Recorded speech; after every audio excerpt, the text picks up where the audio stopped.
What's up, family? Trill here, and I hope you guys are having an amazing day. Wherever you are in the United States, we have a lot going on right now, which is making the end of the year a complete disaster. Sometimes I have to ask myself, is this really happening? The death toll from this Arctic blast is now hitting at 57 people. Yes, guys, the death toll rises to at least 57 people as freezing temperatures and heavy snow continues to swallow up all over the United States. The life-threatening cold temperatures and in combination with dangerous wind chills will create a potentially life-threatening hazard for travelers, according to the National Weather Service. Now, guys, like I said, this has been a treacherous time, this particular Arctic blast, and now we have lost a total of 57 people, in which Buffalo is pretty much receiving the big brunt of this Arctic blast, in which they have actually had to call in the National Guard.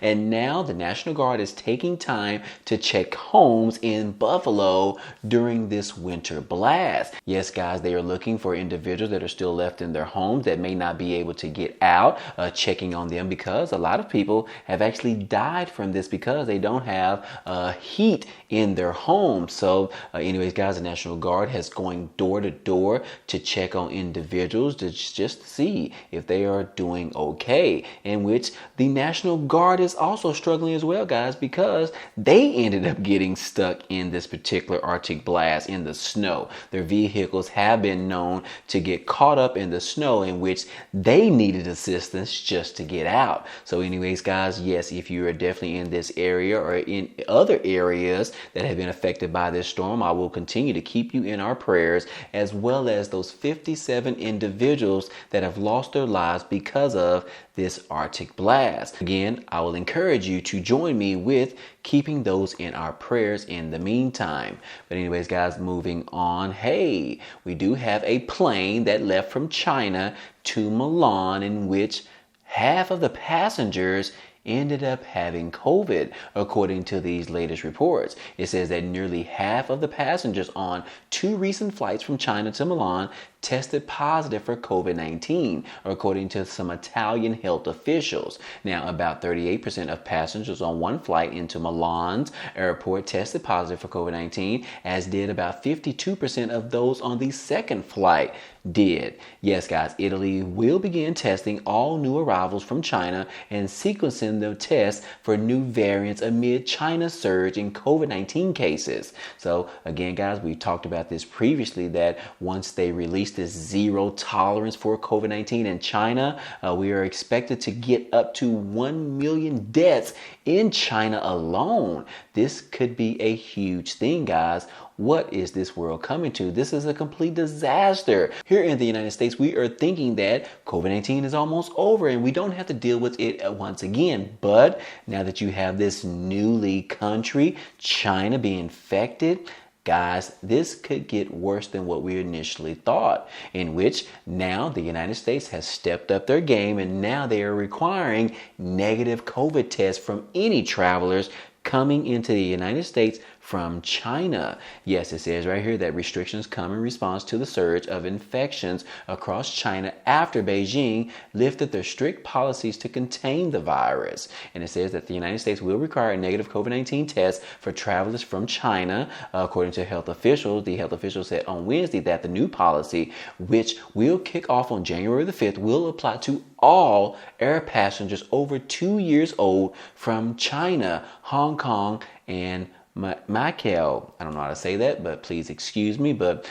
anyways, guys, that is just the latest on COVID-19. But also, we have this information right here that the CDC is now urging Americans to reconsider their travel to China because of this COVID surge. Yes, guys, they are saying that now they are telling individuals in the United States that you might want to rethink going to China. You might want to push that particular travel date back a little bit, because right now is not the time to be traveling. traveling to China, because you could have a huge issue when it's time to come back into the United States. And then also the CDC said that beyond masking while traveling in places like airports or planes, the CDC is also recommending that Americans visiting China wear masks while indoors in public. So again, guys, like I said, this is just the latest information surrounding COVID-19, in which we almost thought that it was over, but it looks like we're about to have another surge in the U.S. as individuals continue to travel from China into the U.S. or other countries. So again, guys, I definitely want to remind you about that, because you might want to go ahead and start wearing your mask as well. And then if you believe in the COVID vaccinations, you might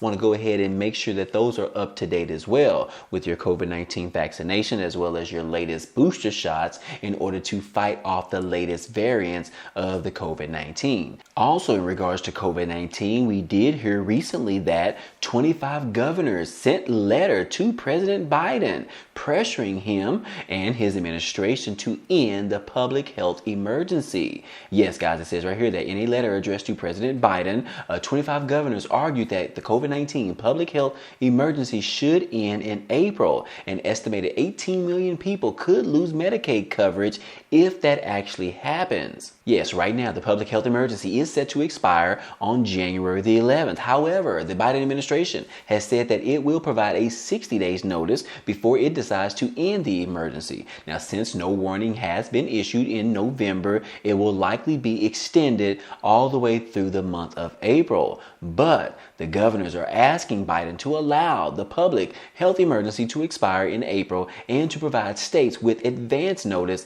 of the decision so that they can prepare ahead of time. Now, these particular signatures, including from Chris Sununu of New Hampshire and Ron DeSantis of Florida, as well as Greg Abbott of Texas, stating in this letter that, look, while the virus will be with us for some time, the emergency phase of the pandemic is behind us, according to the letters from these 25 governors, saying that, look, we have come so far since the beginning of the pandemic. We now have the tools and the information necessary to help protect our communities from COVID-19. So again, guys, like I said, the public health emergency is negatively affecting states, primarily by artificially growing our population covered under Medicaid, both traditionally and expanded populations, regardless of whether individuals continue to be eligible under this particular program, according to this letter. Now, while the enhanced federal match provides some assistance to blunt the increasing costs due to higher enrollment numbers in our Medicaid programs, states are required to increase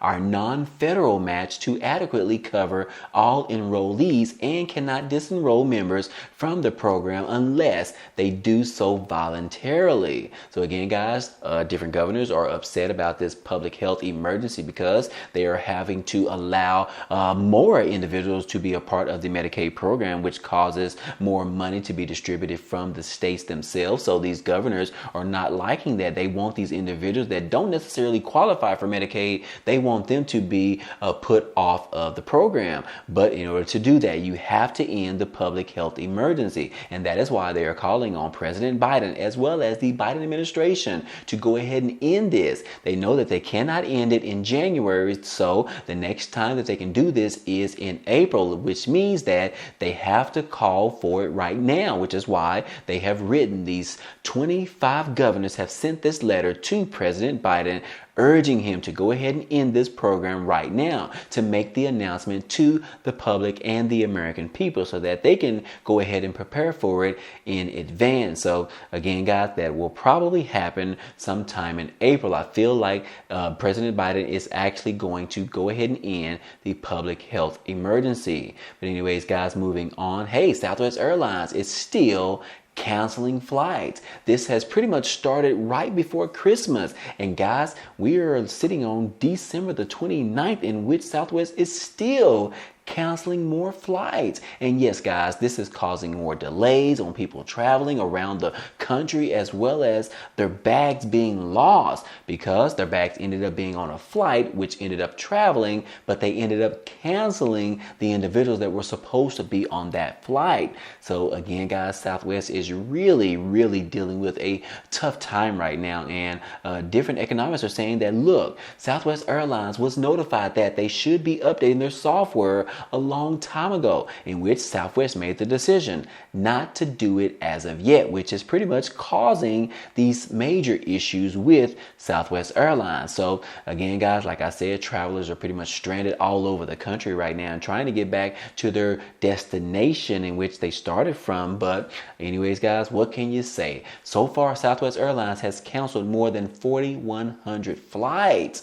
Yes, guys, this is really a huge issue in the economy, in which the FAA is stepping up and they want to do an investigation on these cancellations as well as these airline delays. And Southwest is not the only one that is dealing with this issue, but American Airlines is dealing with it as well, but not as much. Southwest is having the huge portion of the cancellations and the delays. So anyways, guys, hopefully everyone can get back home safely. Now, a couple of days ago, guys, I told you about Vladimir Putin, the president of Russia, in which he said that he was ready to negotiate with everyone that was involved in the war in Ukraine. However, guys, it looks like things have changed over the last 48 hours. Now we are getting reports that is saying that this is coming from Russia, which they are now issuing an ultimatum to Ukraine directly. And they're saying that, look, this is for their own good.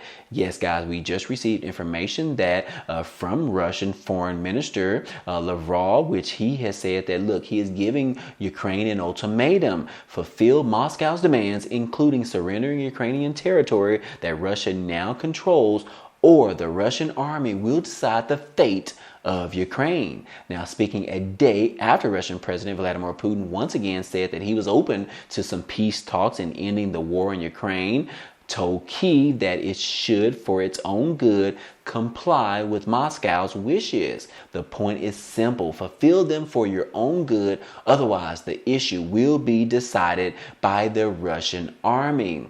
So again, guys, yes, like I said in the previous video, that you cannot trust Vladimir Putin. He makes one thing and says it one day, and then the next day he pretty much flips the script and changes his whole trajectory. And that is exactly what we are seeing right here. He wants to negotiate. However, he said that Ukraine needs to go ahead and meet their demands or else face the consequences. So again, guys, look, we are dealing with a lot going on in this country, a complete disaster. But anyways, guys, last but not least, we do need to talk about the former president, Donald Trump. I know someone in the comment section said that that is all I talk about, but that is not true. But on the flip side, Donald Trump continues to stay in the news every single day because he either tweets something or some new information is being released. But anyways, guys, this is not necessarily as bad as you think, but I do want to report on it today. Yes, guys, the Democrats have made a statement, and this is the final statement, that this Friday they are planning to release former President Donald Trump's tax returns to the public. This is going to be public information to anyone that wants to review it for themselves. Yes, guys, it says right here that the Trump tax returns public scheduled to get the first look this Friday. The U.S. House Committee is planning to release 6 years of the former President Donald Trump's tax returns coming this Friday, and the American people are waiting to see exactly what is included in this tax return. So anyways, guys, that's all I have to say about it. But what do you think about this? Do you think that this is really going to be juicy like all the journalists are expecting it to be? Or do you think that it will be just a little bit of information but not necessarily incriminating for the former President Donald Trump? I'm curious to see what you guys think about it. Me, myself, I personally think we are going to find out a lot of stuff, because why else would he be fighting so hard to prevent this information from being released? But anyways, guys, I want to know what your take on this. So go ahead and comment down below and let me know what you think about this juicy information that is going to be coming from 6 years of Donald Trump's tax returns. But anyways, guys, I hope all this information in this video was helpful to you today. But anyways, hey, that's all I have for you today. But feel free to check out some of the items down below, especially if you don't have the Amazon Prime membership. If you are a student or someone in your household is, you can get 6 months for free. Or if you don't have a student in your household, you can also get the Prime membership for free for 30 days. And then don't forget about the Rakuten is giving out $30 after you make your first purchase. But anyways, guys, if you are interested in any of those links will be down below. But anyways, guys, hey, if you enjoyed today's content and you want to see more, go ahead, subscribe to the channel. It's totally free. And if you like today's video, then go ahead ahead and hit the like button for us. It really helps out this channel, as well as it tells YouTube to share this video with others. But anyways, guys, hey, I appreciate you guys stopping by and watching, and I hope to see you on the next video. Peace.